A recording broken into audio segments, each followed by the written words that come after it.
한 번에 합격 해커스.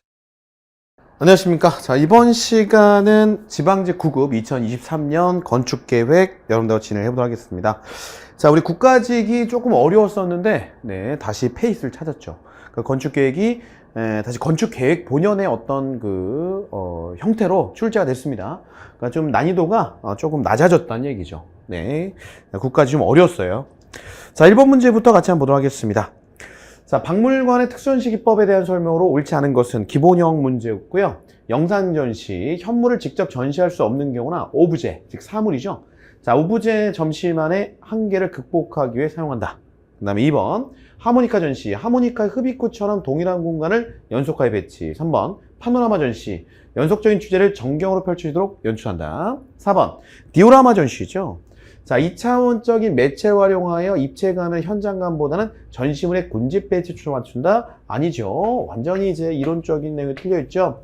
3차원적인 매체 활용해서 입체감이나 현장감을 극대화시키는 형태를 얘기를 합니다. 그죠? 네. 4번 정답. 기본적인 문제였고요. 자, 2번도 이제 오랜만에 이제 우리 건축의 과정이 문제가 나왔는데 건축 과정 문제 유형 중에서 가장 쉽게 출제가 됐습니다. 자, 다음 제시된 건축의 과정을 순서대로 바르게 나열한 것은 뭐냐라고 물어봤고요. 자, 가장 먼저 해야 되는 게 기획이죠. 그죠? 기획을 가장 먼저 해야 되고 설계 중에는 계획 설계, 그리고 이제 중간 설계, 그죠? 기본 설계라고 하죠. 시즈 설계, 그 다음에 시공, 그 다음에 거주 평가 이렇게 들어가죠. 자, 이렇게 맞게 연결된 게 가번, 1번이죠? 네, 바가, 라나, 마다. 그죠? 쉽게 나왔고요. 자, 역시 쉬운 문제예요. 자, 근린생활권 주거단지 단위 중에 하나로 대략 100헥타르의 면적에 초등학교를 중심, 요거 문제 푸는 거죠. 초등학교를 중심으로 하여 어린이공원, 운동장, 우체국, 소방서 등이 설치되는 단위 근린주거입니다. 자, 요것도 쉬운 문제. 백화점 수직동선 계획에 대한 설명을 옳지 않은 것. 1번. 에스컬레이터는 전체 면적에 대한 점유율이 높고 설치 비용이 많이 들어가죠. 그 코어부가 상당히 커져요. 자, 다음 2번. 자, 그리고 샤프트 부분. 샤프트라고 하죠. 수직 통로를 엄청 크게 형성이 됩니다. 2번. 자, 엘리베이터는 에스컬레이터에 비해 수송량 대비 점유 면적이 작아 가장 효율적인 수송선이다. 아니에요. 백화점에서는 엘리베이터는 사실상 보조수단이에요. 점유 면적은 작지만 그리고 수송량도 무지하게 작아요. 그죠? 네, 2번 틀렸네요. 3번. 자, 에스컬레이터는 엘리베이터에 비해 고객의 대기 시간이 짧으며 수송력이 좋다. 연속이죠. 4번. 엘리베이터는 가급적 집중 배치하고 고객용, 화물용, 사무용으로 구분해라. 네, 쉬운 문제였고요. 자, 이 문제는 에브리바디 찍었을 거예요. 그죠? 전체적으로 다. 그렇기 때문에 변별력이 없습니다, 이거는. 건축물 설비 기준 등에 관한 규칙상 다음 창호평에 나타난 피벗. 그죠? 도는 창이에요. 그죠? 도는 창. 피벗. 중심을 갖고 도는 걸 우리가 피벗이라고 하죠. 그러니까 농구하신 분들은 피벗이라고 해서 이렇게 하면서, 발명이 보이지 않지만, 피벗이라고 해서 이렇게 왔다 갔다 하면서 이렇게 중심축을 두고 도는 걸 피벗이라고 하죠. 중심축을 두고 피벗 형태로 도는 창입니다. 피벗 종축창의 배연창 유효면적 산정 기준 어떻게 되느냐? 라고 물어봤고, 자, 여기서 이제 열렸을 때, 우리가 유효면적, 열린 면적 어떻게 보냐? 요거를 기준해서 요만큼이요. 그 다음에, 자, 또 여기를 기준해서 요만큼이 열린 거예요. 그렇죠? 그럼 요것에 대한 면적을 찾아주면 돼요. 그러니까 요걸 3D로 보면은 이렇게 밑으로 쭉 요런 창 형태가 밑으로 쭉 하고 내려가 있는 형태거든요. 그럼 높이에다가 요걸 곱해주면 되죠. 높이에다 요걸 곱해주면 된다. 그러면 높이가 H고요. 그죠? H. 밑으로 쭉 내려가 있으니까요. H고, 그 다음에 L'. 그죠? L', 2분의 L'가 요런 게 두 개죠? 요런 게 두 개 있다. 2분의 L'가 두 개 있다. 3번이 정답이 되겠네요. 그죠? 자, 정답은 3번입니다. 자, 이렇게 풀어주는 문제고 아마 모든 분들이 찍으셨을 거예요. 그죠? 자, 6번 문제. 자, 이것도 쉬운 문제죠. 유치원의 세부 공간 계획에 대한 설명을 옳지 않은 것은 뭐냐? 유의실은 안전성과 그 다음에 방음 효과를 고려하여 바닥의 소재를 선정한다. 자, 2번. 화장실은 교실 내부 또는 가장 가까운 곳에 배치하여 교사가 지도할 수 있도록 하고. 3번. 유원장, 노는 공간을 유원장이라고 해요. 유원장은 정적 놀이공간, 중간적 놀이공간, 동적 놀이공간을 구분하여 공간을 구성. 4번. 개인용 물품이나 교재 등을 보관하는 창고는 필수가 아니면 선택적으로 간다? 아니요. 유치원은 물건들이 가까이 있어야 돼요. 그래서 방 안에 창고가 있고 막 이래요. 놀이공간에 창고가 있고, 그 다음에 교실에도 창고가 있고, 이렇게 들어가게 됩니다. 그러니까 선택이 아니고 필수적이다. 라고 보시면 되겠죠. 자, 7번도 기본적인 문제. 자, 극장 건축 계획에 대한 설명으로 옳지 않은 것은 뭐냐라고 물어봤습니다. 자, 아레나형은 객석과 무대가 하나의 공간에 있으므로 배우와 관객 간의 일체감을 높여 긴장감이 높은 공연에 적합하다. 그죠? 맞고. 프로시니엄형은 그림의 액자와 같이 관객의 눈을 무대에 쏠리게 한다. 그죠? 집중하게 만들죠, 이렇게. 자, 쏠리게 하는 시각 효과가 있어 강연, 연극, 공연 등에 적합하고요.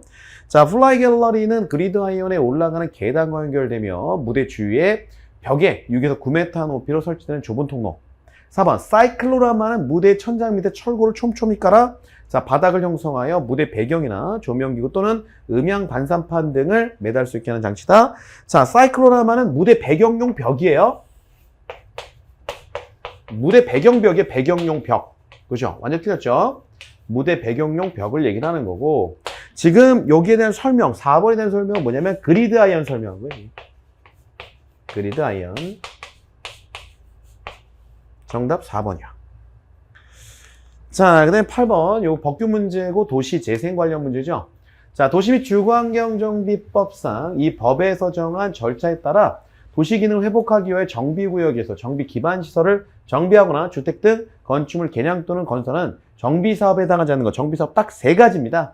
재건축, 재개발, 그 다음에 주거환경 개선. 3가지고요. 가로주택, 즉 가로주택이라고 하는 거는 길가에 있는 주택, 가로가 길가를 얘기를 하는 거거든요. 가로주택 정비사업, 요건 없어요. 그죠? 우리가 법규적으로 구분한 거 딱 3가지 구분한다. 재건축, 재개발, 주거환경 개선. 됐고, 그 다음에 9번 문제. 이 문제 8번은 또 어려웠던 문제고요. 9번. 자, 상점의 건축 계획에 대한 설명으로 옳지 않은 것은 뭐냐? 평면 형식 중 환상 배열형은 중앙에 소형 상품을, 벽면에 대형 상품을 지나는 데 적합하고, 그 다음에 2번. 고객 동선은 가능한 길게, 종업원의 동선은 가능한 짧게. 측면 판매 방식입니다. 네, 충동적 구매와 선택 유의하지만 오케이, 좋아요. 빨리 맞아요. 판매원을 위한 통로 공간으로 인해 진열 면적 감소?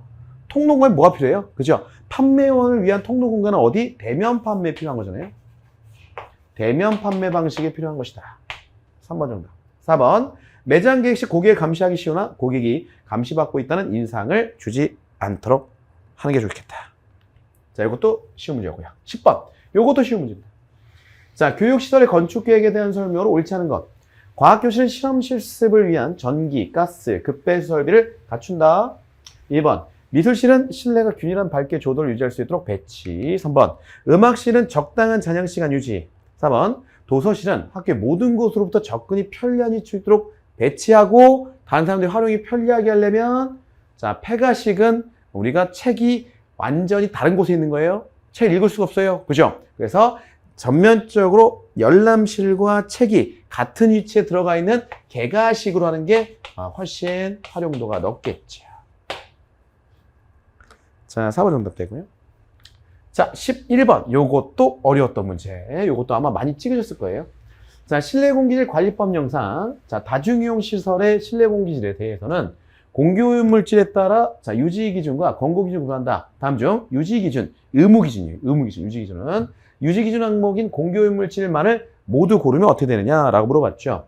자, 일단 미세먼지가 있고요. 그래서 미세먼지는 PM10과 PM2.5, 즉 초미세먼지와 일반 미세먼지로 나눠서 또 구분해서 단속을 해요. 그 다음에 이산화탄소 있고, 그 다음에 일산화탄소, 이렇게 3가지, 여기선요. 그리고 요거 외에도 포말데이드, 그죠? 네.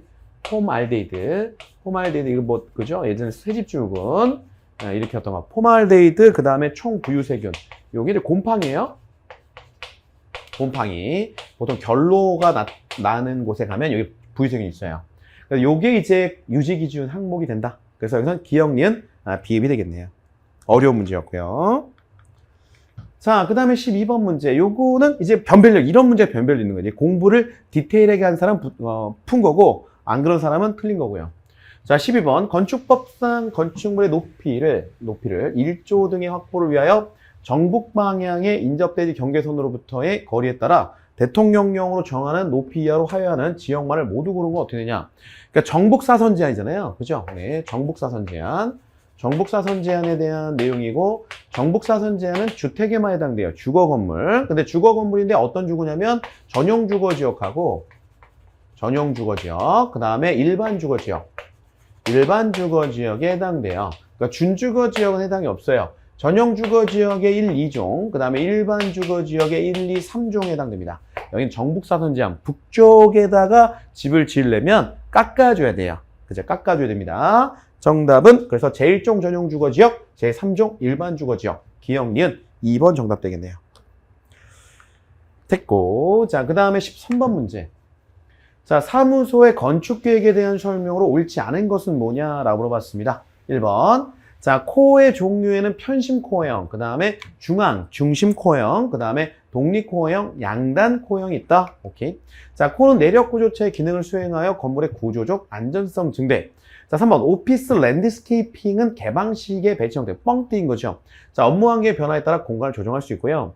복도형 사무실은 한 장소에서 책상과 시설을 서열에 따라 배치하며 업무에 대한 감독 및 커뮤니케이션이 쉽다. 요거는 이제 통으론 보통 개방식에 대한 설명이고, 복도형 사무실은 복도를 통해서 복도가 있고 각각 자 이렇게 실이 나눠져 있는 개실 타입에 대한 개실 타입. 요실 A실, B실, C실, D실, 뭐 E실, F실, 실이 나눠져 있는 복도를 통해서 실이 나눠서 들어가는 개실 타입에 대한 보통 설명이기 때문에 4번이 틀린 내용이 돼요. 그렇죠? 자, 이 문제도 조금 용어상 어렵지 않았나 싶었습니다. 자, 14번 문제 볼게요. 자, 이거는 알고 있는데 그것에 대한 다른 말이 뭔지를 몰라서 틀린 문제예요. 자, 14번 문제. 그림은 한국 전통 건축 기법을 표현한 것이다. 가에서 라를 바르게 연결한 것은 뭐냐라고 물어봤습니다. 자, 그러면 여기서 일단 안허리곡, 그죠? 네. 보기에 나오는 안허리곡, 그죠? 안허리곡, 요게 이제 후림이다. 우리가 알고 있는 후림, 안허리곡. 요걸 이제 굳이 이제 풀어 쓴 거죠. 그죠? 자, 그 다음에 양곡, 앙곡이 앙곡. 자, 앙곡이 조로. 우리가 알고 있는 조로예요. 그죠? 자, 먼저 이제 가번 같은 경우가 우리가 알고 있는 안쪽 날렵하게 쏙 들어가는 거 위에서 봤을 때 후림이죠. 근데 여기서는 뭘로? 안허리곡으로 표현되어 있어요. 후림. 자, 그 다음에 나 부분 같은 경우는 지금 끝에 부분이 자, 중간 기둥에 비해서 끝에 부분이 솟았어요. 끝에 부분을 우리가 귀라고 하거든요. 그래서 귀 솟음. 요건 또 안 풀어놨네요. 요건 또 한문이에요. 그죠? 네. 귀 솟음. 네. 귀 솟음. 한문이 아닌가요? 그죠? 네. 요거는 그거 자체로 쓰면 되겠네요. 귀 솟음. 자, 그 다음에 다 부분 같은 경우는 뭐냐면 기둥 자체가 안쪽으로 요렇게 원래 요렇게 돼야 되는데 요렇게 안쪽으로 쏠렸다 이거예요. 그죠? 안 쏠림. 그죠? 이렇게 들어가고, 그 다음에 라 부분 같은 경우는 끝부분이 싹 하고 올라갔죠. 끝부분이 싹 하고 올라갔어요. 우리 이걸 조로라고 하죠. 조로. 근데 여기서는 앙곡이라고 표현했습니다. 앙곡. 네, 똑같은 말이다. 그래서 후림, 안허리곡, 그 다음에 나번에 귀솟음, 다번에 안쏠림, 라번에 앙곡. 그죠? 이렇게 들어가야 맞는 말이겠네요. 1번 정답. 자, 됐고. 자, 그 다음에 15번 문제. 요것도 변별력 있는 문제. 그렇죠? 네. 근데 그렇게 변별력은 없을 것 같아요. 그죠? 3요소만 알고 있으면 옳지 않은 거니까. 자, 15번. 주거시설의 건축계획에 대한 설명으로 옳지 않은 것. 1번. 평면계획 시 생활 행위를 고려하여 일반적으로 시침 공간과 식사 공간 분리. 그 다음 2번. 동선의 3요소인 빈도, 속도, 궤적이요. 요게 틀렸죠? 빈도, 속도, 하중. 그죠? 하중. 빈도, 속도, 하중을 고려하여 침실, 그 다음에 테라스, 창고와 같이 속도가 높은 구간에 가구를 배치한다? 하중이 높은 구간에. 그렇죠? 하중이 높은 구간에 가구를 배치하는 거죠. 그렇죠? 두 개 연속으로 틀렸네요. 그래서 동선을 따라 이동하는 대상의 무게감이에요. 하중이라고 하는 건 동선을 따라 이동하는 대상의 무게감 또는 짐을 운반할 경우 이런 것들을 하고 있기 때문에 하중이 크게 연결되는 구간들에 대해서는 이러한 가구들을 배치함으로 해서 거기다가 짐을 딱 갖다 놓을 수 있게 해줘야 돼요. 그죠? 2번 틀렸고 3번 향에 따른 배치 계획을 할 경우 북쪽은 종일 햇빛이 들지 않고 북풍을 받아 춥지만 조도와 균일할 아틀리에 등의 작업실을 두게 유리하다. 4번 자 개인생활공간, 공동생활공간, 가사노동 공간으로 구분할 수 있는 세개 생활공간 동선은 상호 분리할 간섭이 없어야 됩니다. 그러니까 동선은 무조건 분리예요. 자, 요것도 디테일하게 공부하신 분들은 대부분 푸셨을 거예요. 그죠? 자, 노인복지법상 노인복지시설에 대한 설명으로 옳지 않은 것은 뭐냐? 자, 노인의료복지시설에는 노인요양시설, 노인요양공동생활과정이 있다. 자, 2번. 노인여가복지시설에는 노인복지관, 그 다음에 노인공동생활과정, 노인교실이 있다. 자, 여기 틀렸죠? 노인 공동생활가정. 자, 이거는 노인 여가 생활을 위한 것이 아니고 주택이에요. 노인분들이 사시는 곳이죠. 그죠? 노인 공동생활가정. 노인 주거 복지시설이죠. 노인 주거 복지시설. 이렇게 들어가야 맞겠죠? 2번 정답 되고요. 3번. 자, 노인 주거복지시설 중 양로시설은 노인을 입소시켜 급식과 그 밖에 일상생활에 필요한 편의를 제공함을 목적으로 한다. 자, 그 다음에 4번. 재가노인 복지시설 중 단기보호 서비스를 제공하는 시설은 부득이한 사유로 가족의 보호를 받을 수 없어 일시적으로 보호가 필요한 심신이 연약한 노인과 장애노인을 단기간 입소시켜 보호하는 시설입니다. 맞습니다.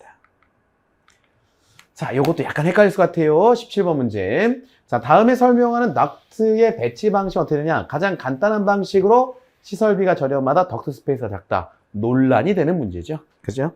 네, 실질적으로 이것 때문에 푸는 거죠. 그죠? 설비비가 가장 저렴하다. 그죠? 요거 갖고 푸는 문제예요. 간단하다라고 하면 내용이 많이 이제 어떤 게 간단할지 모르거든요. 시적으로 그 현장에 따라서. 근데 설비가 가장 저렴한 거는 맞아요. 자, 여기 답은 일단 간선 덕트 방식이고, 자, 먼저 개별 덕트 방식을 보면, 자, 여기에, 자, 우리가 기계실, 개별 덕트. 그러면 각 실마다 이렇게 각각 뻗어나가. 개별 덕트는 각 실마다 덕트를 각각 뿌려줘요. 이렇게. 네, 요 기계실이고요. 자, A실, B실, C실, D실, 각 실마다 각각 덕트를 보내줘. 개별 덕트. 돈이 많이 들어가겠죠. 자, 간선 덕트가 정답인데 간선 덕트 일반적인 방식이야. 중앙 기계실 있으면 중앙에서 이렇게 쭉 나가서 A실로 이렇게 들어가고, 그 다음에 여기 B실로 들어가고, 그 다음에 C실, D실. 뿌레기 내리면서 가는 거. 간선 덕트. 가장 저렴하고 일반적인 방식이에요. 2번 정답이고, 환상 덕트 방식은, 자, 요거는 일반적인 방식은 아니에요. 자, 이렇게 실을 이렇게 둘러. 그렇죠? 네, 이렇게 둘러서, 요쪽에서 이렇게 A, 그 다음에 뭐 B, 네, 뭐 C, D 이렇게 들어가는 거고, 자, 요거는 일반적으로 형태가, 그죠? 그 실의 배치 형태가 환상형, 그러니까 둥근 형태로 배치되어 있을 때 쓰는 방식이고 일반적 방식이 아니에요. 설비도 비싸고요. 자, 근데 원형 덕트 방식은 이런 스페이스 배치 방식이 아니에요. 자, 원형 덕트 방식은 덕트가 동그랗게 생겼냐? 아니면 요거와 반대가 이제 사각형 덕트, 각형 덕트라고 하죠. 자, 네모나게 생겼냐? 덕트의 형태를 갖고 얘기하는 겁니다. 정답은 2번이에요. 자, 요것도 역시 문제. 자, 공부하신 분들, 열심히 하신 분들 다 풀 수 있는 문제였고요. 18번 문제. 건축법령상 건축물의 승강기에 대한 설명으로 옳지 않은 것은 뭐냐? 1번. 비상용 승강기의 승강로는 당해 건축물의 다른 부분과 내화 구조로 구획하고 각 층으로부터 피난층까지 이르는 승강로를 단일 구조로 연결하여 설치한다. 2번. 층수 30층 이상인 건축물의 승용 승강기 중 한 대 이상을 피난승용 승강기로. 3번. 비상용 승강기의 승강장에는 채광이 되는 창문이 있거나 예비 전원에 의한 조명 설비. 4번. 비상용 승강기의 승강장에는 배연 설비 설치해야 하되, 그리고 외부를 향해 열 수 있는 창문도 설치해야겠죠. 배연 설비 고장나면 어떻게 해? 그죠? 연기 빼야 될 거 아니에요? 그죠? 창문을 설치해야 된다. 그죠? 창문 아니면 베란다, 노대, 그죠? 노대를 설치해줘야겠죠. 그죠? 노대 또는, 자, 외부 노대 또는 아니면, 자, 이런, 자, 뭐예요? 창문 설치해서 외부로 연기를 뺄 수 있는 구조가 돼야 된다. 라는 겁니다. 자, 됐고. 그 다음에 19번 문제. 이 문제도 약간 까다로웠어요. 자, 병원의 형태에 따른 건축계획에 대한 설명으로 옳지 않은 것은 뭐냐? 수직 고층 병원은 도시 지역에 충분한 대지를 확보하기 어려울 경우 적합하고, 2번, 분관형은 평면 분산식, 여기저기 있는 거죠. 저층 건물이 일반적이고 체감 및 통풍이 좋고, 3번, 기단형은 넓은 저층동 상부에 고층동 건물을 계획한 것으로 저층동의 공간 배치가 자유롭지 못하다. 자, 이게 틀렸는데, 그러니까 호텔 같은 경우는 용도가 상당히 세분화되어 있어요. 많아요. 그래서 용도 부분이 저층부, 자, 병원이에요. 호텔이 아니에요. 병원. 병원 부분은 용도에 따라서 우리가 저층 부분과 고층부의 용도가 다르죠? 그죠? 보통은 저층부 한 1, 2, 3층까지는 외래진료부가 있고, 그 다음에 뭐 일반, 그죠? 네, 중앙진료부가 있고요. 중앙진료부. 그 다음에 위쪽이 이제 병동부잖아요. 이렇게. 그러면 중앙진료부와 외래진료부는 상당히 평면폭이 커집니다. 자, 그래서 이렇게 밑에 부분은 평면폭이 커지고 위쪽 부분에 다른 용도로 쭉 올라가는 형태. 이걸 우리가 기단이라고 그래요. 기단형. 그죠? 기단형. 그래서 기단형은 넓은 저층부 상부에 고층동 건물을 계획한 것이다. 그러니까 저층동 공간 배치가 매우 자유로워요. 예. 여기는 이제 병동부는 유닛에 맞춰 딱딱 배치하는데 얘네들은 자, 실의 성격에 맞게 배치가 상당히 자유롭게 진행이 되게 됩니다. 호텔도 이렇고 그 다음에 주상복합의 주택, 그 다음에 어디야? 자, 그죠? 호텔, 그죠? 호텔, 주상복합의 상점, 상업 부분, 주택 부분, 그리고 병원 같은데 이렇게 형성되어 있죠. 자, 3번 틀렸고요. 배치 자유롭고 4번 다익형은 분관형과 기단형의 절충 형태로 각 부분 간의 긴밀한 인계성을 유지하면서도 자, 좀 더 자유로운 계획이 가능한 형태다. 여기서 이제 이런 형태가 기본, 그러니까 기단형을 기본으로 하고 그 다음 옆쪽으로 이렇게 뻗어나가는 거죠. 그죠? 그럼 요거를 이제 분간 스타일로 증축을 하는 거예요. 분간 스타일로 증축. 그래서 이렇게 날개 형태로 계속 증축을 해나가는 거죠. 요거를 우리가 자, 다익형이다. 여러 개의 날개를 두고 들어간다. 그러면 날개가 추가되는 건 이제 분간 형태, 붙여준다. 분간 형태로 붙여준다는 얘기예요. 그래서 분간식과 기단식의 혼합 형태다. 맞습니다. 자, 그 다음 20번 문제. 자, 20세기 국제주의 형식 건축의 대표적인 건축가와 그의 작품 연결이 옳지 않은 것. 쉽게 나왔어요. 그죠? 자, 러비하우스는 대표적인 프랭크 로이드 라이트의 작품이잖아요. 정답 1번. 그죠? 2번, 르꼬르비제, 빌라사보와 그 다음에 발트그로피우스, 바우하우스, 미스 반데로의 바르셀로나 파빌리온. 다 유명한 건축물로 나왔어요. 변별력이 크지 않게 많은 분들이 맞출 수 있게 문제 나왔습니다. 정답은 1번입니다. 그러니까 전체적으로 문제는 중간 정도 난이도. 그러니까 평소보다 그렇게 쉽지 않고 평소보다 어렵지 않게 나왔는데 국가직이 좀 어려웠기 때문에 상대적으로 쉽게 느껴지는 게 맞습니다. 자, 수고 많으셨고요. 네, 수업 진짜 고생 많으셨습니다. 감사합니다.